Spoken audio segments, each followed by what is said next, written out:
Hello viewers, आप सबको सुलेखा का प्यार भरा नमस्कार। प्रकृति व जगत की समस्त महान शक्तियों को मेरा नमन व धन्यवाद। चलिए अब प्रसंग पर आते हैं। एक बार एक वृद्ध पिता ने हलवे के 2 कटोरे बनाए। फिर पुत्र से एक चुनने के लिए कहा। एक कटोरे पर ऊपर 2 बादाम दिख रहे थे, जबकि दूसरे पर कुछ नहीं।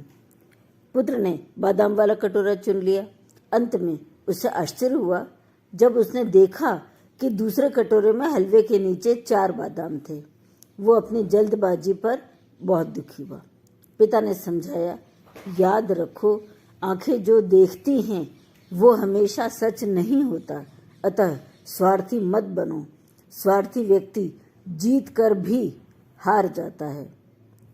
दूसरे दिन फिर से पिता ने 2 कटोरे बनाए और पुत्र को चुनने के लिए कहा। पुत्र ने बिना बादाम वाला कटोरा चुन लिया। इस बार हलवे के नीचे कोई बादाम नहीं था। पुत्र फिर दुखी हुआ यह सोचकर कि दूसरे कटोरे में हलवे के नीचे बादाम होंगे। पिता ने समझाया, याद रखो, हमें हमेशा अनुभव पर भरोसा नहीं करना चाहिए, क्योंकि जीवन कभी कभी हमें धोखा दे सकता है या हम पर चालें खेल सकता है। स्थितियों से ज्यादा परेशान न हो, अनुभवों को सिर्फ सबक के रूप में ही लें। तीसरे दिन फिर पिता ने वैसे ही 2 कटोरे बनाए और पुत्र को चुनने के लिए कहा।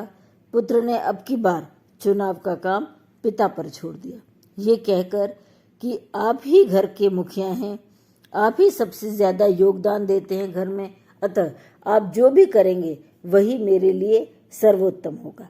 पिता खुश हुए। उन्होंने हलवे के ऊपर 2 बादाम वाला कटोरा पुत्र के लिए चुन लिया। पुत्र ने देखा हलवे के नीचे 8 बादाम और थे। वो प्रसन्न हो गया। पिता ने समझाया, याद रखो कि जब तुम भगवान पर या बड़ों पर सब कुछ छोड़ देते हो तो वे तुम्हारे लिए सर्वोत्तम का ही चयन करेंगे, और जब तुम दूसरों की भलाई के लिए सोचते हो तो अच्छी चीजें स्वाभाविक तौर पर तुम्हारे साथ घटित होती रहेंगी। इसलिए सदैव बड़ों का सम्मान करो, उन्हें पहला स्थान दो। तो साथियों, आपने देखा, अलग अलग परिस्थितियां अलग अलग शिक्षाएं देती हैं। यही जीवन है। जीवन को समझो, बड़ों पर विश्वास रखो, निस्वार्थ होकर बिना इच्छा के कर्म करो। फल तो आपकी प्रतीक्षा में ही है। Thank you guys, goodbye, फिर मिलेंगे।